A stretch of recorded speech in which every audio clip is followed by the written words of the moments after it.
Greetings and salutations, everyone. I hope everyone is doing well today. Today I have one heck of an upload to share with you all. Before we get into it, a couple links. As you know, I rely on Patreon, PayPal, and the merch to help the channel to continue to grow and go. Links to Patreon and PayPal are in the description below. Merch displayed directly under the video. Also, Dogman, Frightening Encounters, Volume 1 through 3, the audiobook versions. They all were written and researched by Tom Lyons, narrated and produced by me, Jeff Nadolny. Those audiobooks are available on Audible, Amazon, and iTunes, links to which are also in the description as well. And finally, last but definitely not least, if you'd really like to help support this channel to continue to grow and go, simply subscribe. It does not cost you a cent. Click that like button. It takes half a second. If you don't want to miss out on any of the informative uploads I put out daily, click that bell icon and please leave a comment. Why? Well, because all of these things, they really do help this channel to continue to grow and go. And folks, they definitely matter. Now, everyone, I have taken far too much of your time. Let's jump into today's upload. Shall we? Today's first encounter. I'm located in southwest Pennsylvania. My experience unfolds in Washington County. I live near Washington, Pennsylvania. There's always been a variety of mysterious creatures and other strange animal encounters reported in this area for quite some time now. New home construction seems to be causing these creatures to seek refuge in the surrounding woods. One of these creatures seen in the area is a large wolf-like animal. While little is known about this elusive beast, reports suggest that it possesses traits similar to that of wolves and other large animals, such as bear and mountain lion. But some people also claim that it has human-like qualities and features, which is what I feel to be the most disturbing part of its existence. I've lived in this area my whole life. When I encountered this creature, everything changed. I work as a freelance writer and researcher. It was early morning on January 1st, 2012. I'd just gotten out of bed after staying out longer than I had wanted at a New Year's Eve party. I was pretty upset for sleeping in and getting ready for the day when I heard a loud noise coming from outside. When I looked out my window, I was shocked to see this large wolf-like creature standing in the middle of my backyard. This beast didn't match anything I had ever seen before. However, it looked like the creature I had heard stories about all my life. It was easily twice the size of a normal wolf, but it seemed to have human-like features such as its eyes, hands, and feet. The mouth was slightly gaped, showing its sharp teeth. This menacing beast was just standing there, staring back at me as I watched it through my window. I didn't know how it knew I was there, and I couldn't figure out what to do about this thing being in my backyard. I stared back at it, trying to figure out just exactly what this thing was. The truth is, I was a bit excited to see it. I mean, this is accumulation of all of my childhood fantasies and dreams about strange creatures. It was almost a surreal moment. But after standing there for quite some time, this creature finally turned around and ran off into the woods. Without a second thought, I grabbed my jacket and ran outside trying to follow it. But by the time I had got there, it disappeared into the woods. I stood in the same exact spot this creature had been standing, and I did not see anything out of the ordinary. I looked around and did not see any footprints, so it seemed necessary that I walk over to where this creature went into the woods. As I approached the edge of the woods, I was shocked by a sudden loud howl. I was now scared, and I felt like I had pushed it too far. I started to slowly work my way towards home, hoping that this creature would just leave me alone. But as soon as I left the woods, it let out a loud growl and lunged out of the thick cover. I turned 180 degrees from this beast and ran for my life. I reached my house and closed the back door just behind me. But this monster was right there as it smashed into the door, shattering glass and sending splinters of wood flying through the air. It didn't get through the door, though, thank God. It stood steadily and staying right in place. I was now in the kitchen, and I grabbed a knife just in case it found its way inside. But by the time I turned to look, it was now gone. It was as if it had vanished in thin air. I was left standing, wondering what to do next, so I called the police and reported this encounter. Over the next few hours, there was a search for the beast, but it was never found. At least that's what the authorities told me.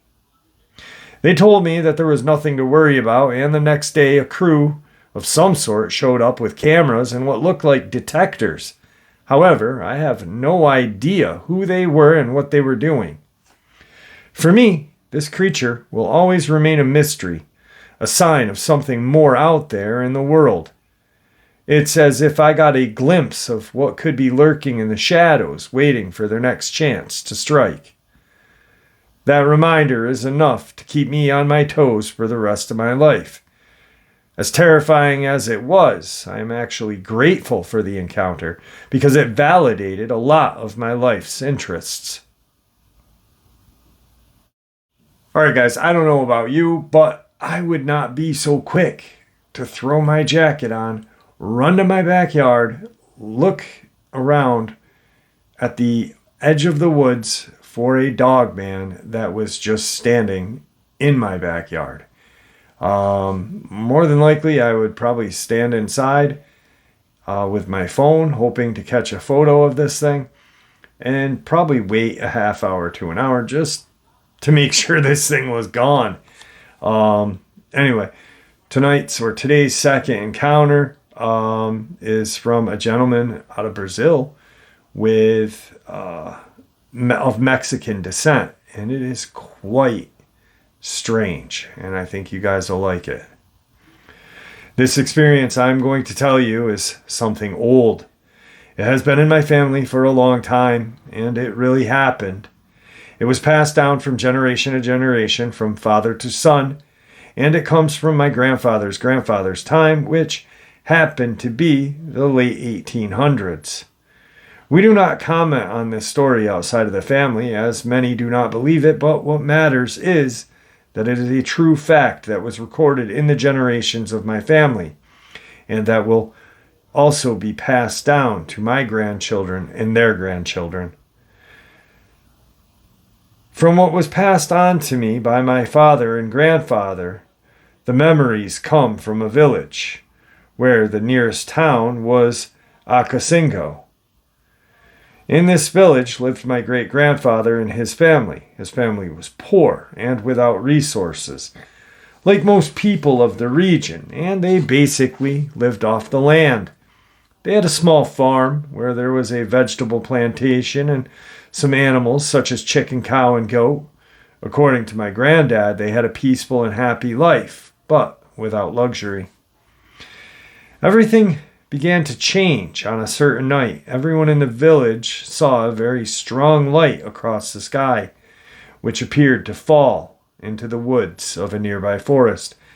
Of course, everyone was startled when they saw this light tear through the sky at high speed and apparently fall in a nearby location.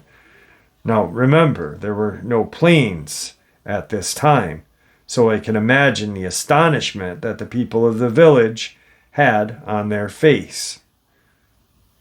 Seeing that strange fact, everyone got together and decided to look into the woods for what could have fallen.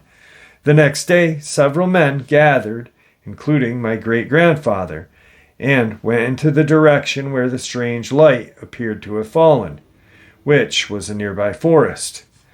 Everyone left and followed the trails in the region and entered the forest to look for something different. However, it was of no use because even searching the large area, they found nothing unusual, and they returned to the village afterward, where they told the others that there was nothing there in the forest.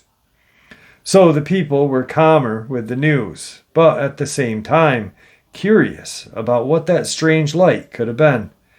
After the scare, everything remained calm in the village, as it was always, until one day, as the people involved said a farmer who lived nearby went out to look for a steer that had strayed from the rest of the herd and had not returned home. The farmer's family then worried, asked the neighbors for help to look for him. as it was already dark and he had not returned.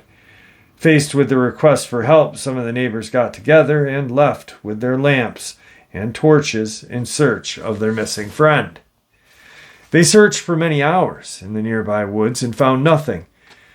The next day they went out again to search, only this time they had a sad surprise. They found the farmer lying in the woods dead, but in a strange way. His body had been torn apart from the neck to the waist. There was no internal organs. It was as if something or someone had murdered him, cut his body open, and removed all the organs. That at the time was a scandal, as there was no cases of murder in the region, as everyone was known.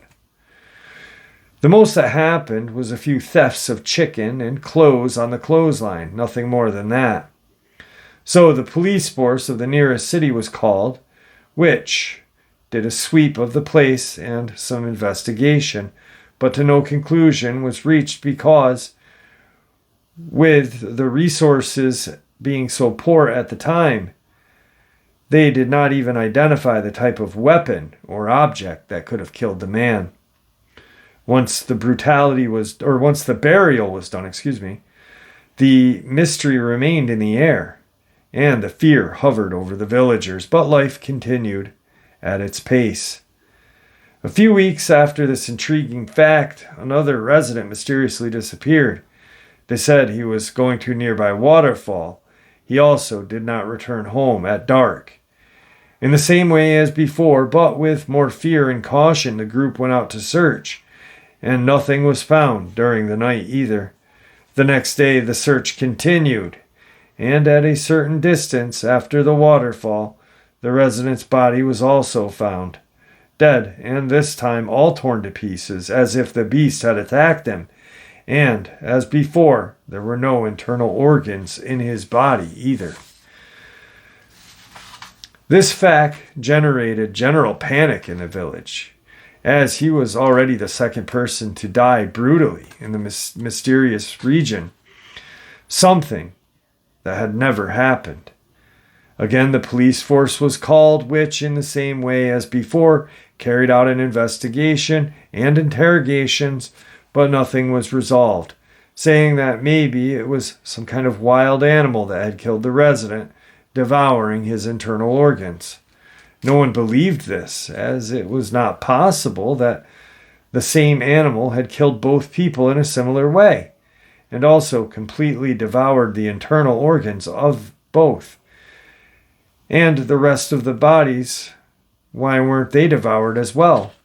No animal would do that. Either it would devour everything, or not just the internal organs. Another week later, a young man disappeared in the same way. He had said that he was going fishing nearby, and even with his parents' warning of the existent danger, he had not returned. Like the others, his body was also found on the banks of the river, but decapitated with a torn chest and no internal organs. The panic that already existed in this place from this new murder turned into general hysteria. Everyone was clamoring for justice and a solution to the problem. In the village, there was a lady, half gypsy, half seer, who said that this was not the work of a man nor animal, but the work of something the people did not know. This news passed from villager to villager, and everyone was more terrified than before and did not know what to do. Until one day, an older resident decided to create a group of men to hunt this animal or whatever was responsible for these murders. So a group of 5 men decided to go and sweep the forest. Afraid that if it was something supernatural, they asked the lady who was clairvoyant to accompany them, imagining that with her in the group, they would have more protection due to her gift of clairvoyancy. To accompany the lady, her granddaughter also decided to go along with her. So the next morning, the 5 men left, all armed with revolvers and rifles. The lady, who was a seer, and her granddaughter in search of what would be responsible for these crimes. According to the experience, they walked for almost a whole day searching the forest in search of clues until they found strange footprints, which, according to what they said, were not that of a man nor any known animal. That scared them even more, but they continued to look. What came next was something terrifying, leaving some people mentally disturbed. After a few kilometers from the last location, everyone stopped in the clearing to rest and eat a snack that they had brought along. They were all exhausted and almost gave the search up because they thought they would find nothing. According to one of the survivors, it was at this time that they heard a noise in the woods as if something was approaching. Everyone was startled, and the men readied their weapons, not knowing what this creature could be. That's when something started running around them in a circle in the woods. And at high speed, everyone saw the leaves of the trees and plants moving and the noise of something moving quickly around them. But no one saw what it was. At a moment, a tall creature emerged from the forest at high speed. Its body seemed to be covered in scales, grayish in color, with huge teeth and sharp claws on its hands. It seemed to have reddish eyes, and this creature jumped and went down into the men's group, turning quickly and very quickly killing the men in the group. All 5 brutally exterminated, their bodies torn apart. 2 were decapitated. After the extermination of the men, the creature let out a roar and headed toward the 2 women who were lying on the ground in a state of shock. When they thought it would be their end, they were startled when the creature looked at them as if examining them from head to toe, stopping and then moving away at high speed into the woods and then disappearing. The lady, who was a seer, and her granddaughter then, after recovering a little from the shock, returned to the village, telling the villagers the details of what happened. Even they could not believe what happened. Asked what the creature was, and she said, El Diablo. But as the creature only killed men and spared women, it was called to local people the Hunter of Men, or the El Cazador de Hambre. After the massacre, the police sent a full force into the village. The forest was searched throughout the region, but nothing else was found. 2 weeks later, another resident was found dead in the same way. A month after this last case, a couple was traveling along the road to the city of Ocosingo when they were attacked by this creature. The woman said at one point, when the surrounding forest was at the thickest, the creature sprung up and leaped into the wagon and hurled the husband to the ground, leaping on him and tearing him apart with the claws. Then, in the same way as before, the creature approached the woman, examined her from top to bottom, and did nothing against her, moving away from that area at high speed. After this last murder, nothing more happened, but also nothing was found or mystery solved. Everyone was terrified and no longer left the house alone. And the mystery remained forever. My granddad said that his grandfather guaranteed that everything was true because he himself saw the bodies of the dead men when they arrived in the village, and it was a horrible thing. Although the last death, nothing more happened, there were many doubts in everyone in the village. What was it? Where did it come from? What did they want? Why did it only kill men? And why did he kill them? Could it have been something to do with the mysterious light seen long ago, before the events? And perhaps most intriguing, where did the creature go? And would it ever return? Even if in another location, as was the mystery that my grandfather's grandfather witnessed in his life, it was also striking and shocking that he told his grandson, who passed it on to his descendants, reaching me, which is why I'm sharing it now.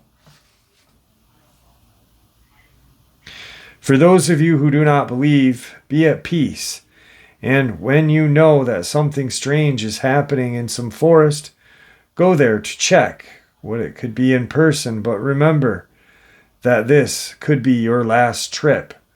One thing I learned from my father and grandfather, as well as my ancestors, never doubt what can exist in this universe, however incredible and extraordinary it may seem, because one day you may witness something that will change your life forever.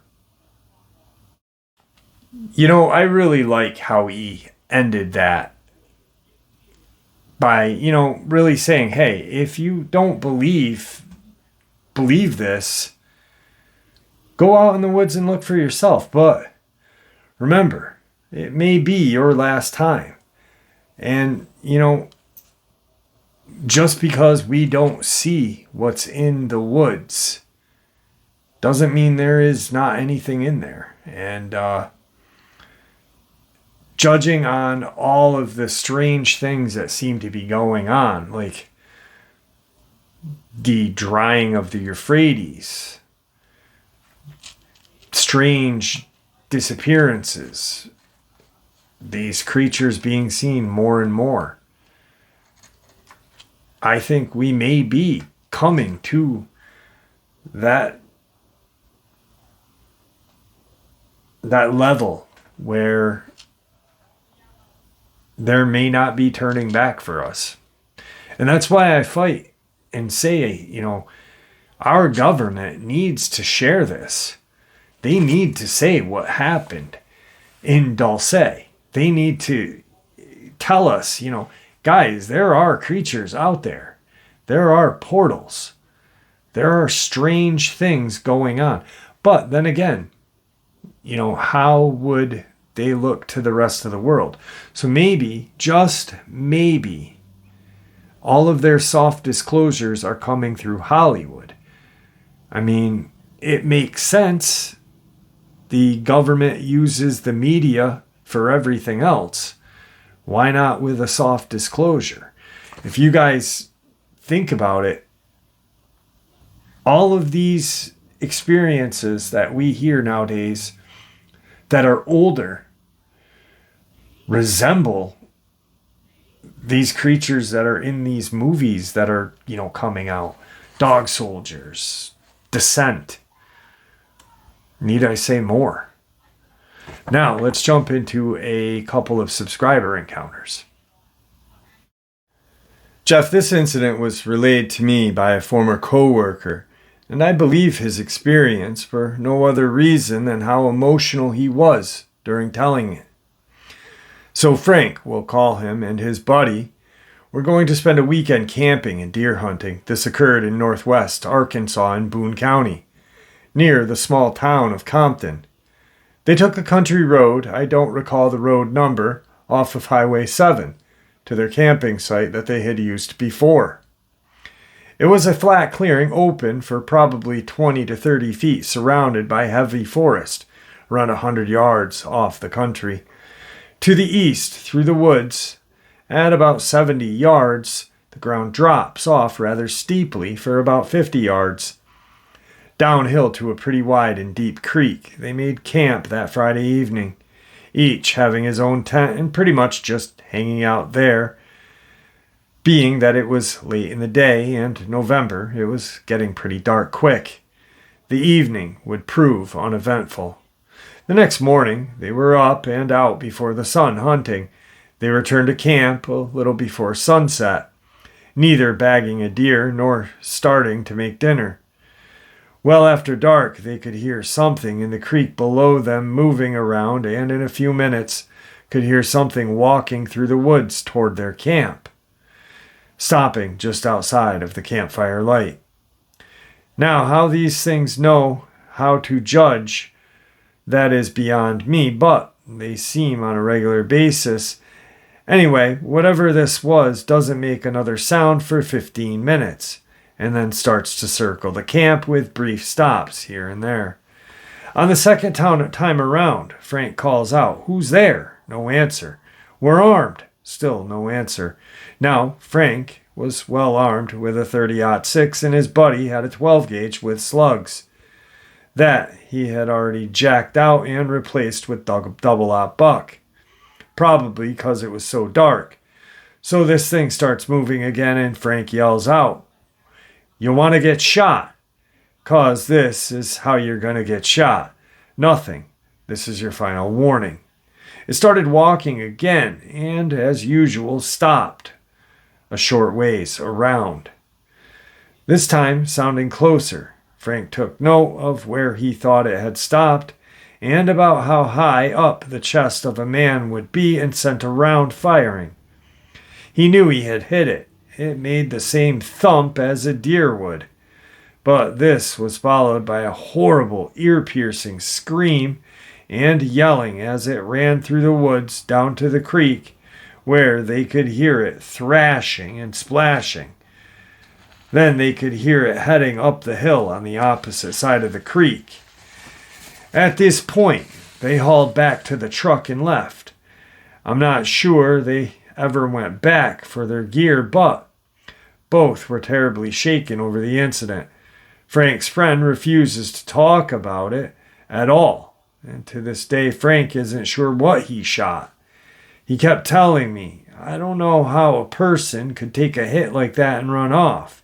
To which I replied, to lighten his mood, "What if it wasn't a man and something much larger? You may have hit it in the wiener." Well, that's my buddy Frank's story.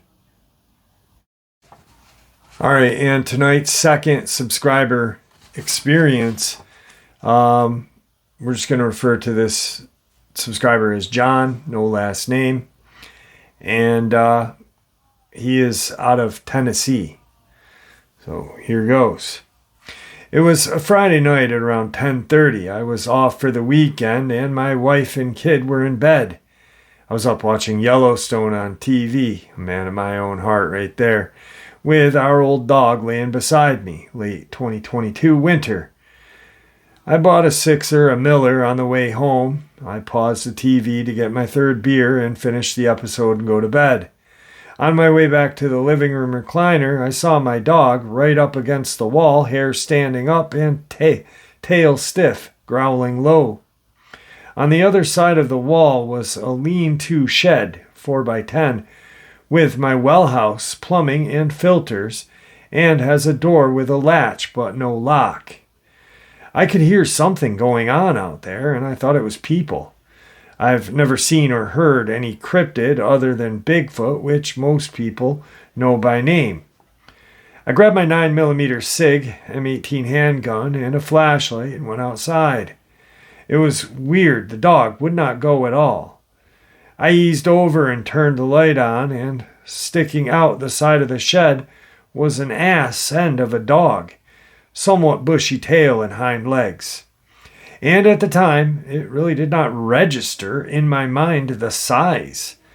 I kind of sighed with relief that it wasn't a thief and yelled, "Hey, get out of here." This animal backed up and looked over at me from a side view. I was totally in shock. I'd never in my life felt fear like this. When it looked at me at first, its eyes were round and its ears perked up, like it was just surprised as I was, but that did not last long at all. It was within 20 feet of this animal, and it looked all wrong. This thing's eyes were squinted, ears laid back, and started to show its teeth. It did a growl, and I've heard people say they feel it, but I can't say I did. My adrenaline and mind racing. I don't know if anything would have gotten to me. I don't remember smelling anything either. Those eyes looked like they were yellow reflectors, and it was a salt and pepper color, with the black being darker than the nighttime, but the face had some brown and dark reddish streaks like a Doberman. The head, I guess, looked like a wolf, but supersized. The eyes were so far apart, like it almost had to turn to look at something. The snout was oversized, just like its head. At first, I was looking at it from its side. The shoulders were higher than the hips. I was thinking I didn't want to shoot, and was hoping that it would just turn and go away, but it didn't. And when it lifted its front limbs to turn towards me, it was when I saw that it had hands and not paws. These hands were long and the claws looked more like talons. I really don't know how long, maybe 3.5 inches. This animal turned towards me and I really got a good look at its shoulders. It wasn't muscular like a bodybuilder, but it was big like a burly lumberjack. I started backing up, hoping that this thing would just go away, but it was locked on me and either trying to intimidate or attack me. I don't know, but when it was growling, showing its aggression, and started moving toward me, I made a choice. I dropped the flashlight in my left hand and used the light on my handgun pointed and just started shooting as fast as I thought I could hit. I know I was hitting this creature. It made an awful scream, rolled over backward, and jumped the driveway and was gone. That was my first ever experience with these creatures. They are still around, and even the one I shot had been seen. Brother, I'm going to share a little bit about... I'm just a normal guy, nothing special at all, but this stuff is wild and I could use some advice. I know you say you're not an expert, and no one is, but you're as close as it gets. Thank you for that, but I am no expert. I don't know what kind of advice you want, my friend, but I can tell you, I would install some lights surrounding your home area, maybe a couple of motion activated lights kind of spotted on that area where it was at your well house. I know it was cold out, winter obviously, and you do live in Tennessee, so it's still chilly. Maybe it was looking for a place to stay warm, because it's strange, it's not going to be able to get into your house that way, obviously. But it was still there for a reason, My best bet or best advice would be put some motion activated lights up. Have a bigger gun ready. A shotgun with some double-aught buck and slugs alternating just in case you need to get to it quick. You shot this thing. It may want revenge someday. So, and try not to go out at night. I mean, that's the best advice I got. I am no expert. Be safe, man. You got a kid, you got a wife. Don't play hero. But keep an eye on your child, especially as he grows older. This thing is not afraid of your home. It's not afraid of coming into your yard, which is scary. So I hope that helps, John. If not, I'm going to reach out to you anyway and send you an email because I'd like to talk to you a little bit. All right, guys, some really chilling encounters. I know the last one really hit me, actually, because being a dad, you want to keep your family safe, and having this thing come on your property that close to your house is not cool. I just emailed John. I want to talk to him. And, I hope and pray that you never have to see this thing again on your property. But please keep an eye on your son as he gets older. warn him about the woods. Even if he doesn't believe you, just keep him informed, you know, teach him how to shoot. But you're an good old boy from Tennessee. I don't have to tell you that. Anyway, with that, guys, thank you for joining me today. I truly appreciate it. You know I love you all. You guys are the heart of this channel. You guys make this channel special, and your support is always appreciated. So thank you. With that being said, please stay safe, happy, healthy, and ever vigilant, keeping an eye on your surroundings at all times. Keeping an eye on your children, your pets, your loved ones. We know these creatures are real. You know, it's not even a believing factor. It's we know they are real. Sooner or later, the government may tell us, guys, there's something in the woods. I don't know in my lifetime or not, but I wish it would be. But with that being said, guys, stay safe and God bless you all.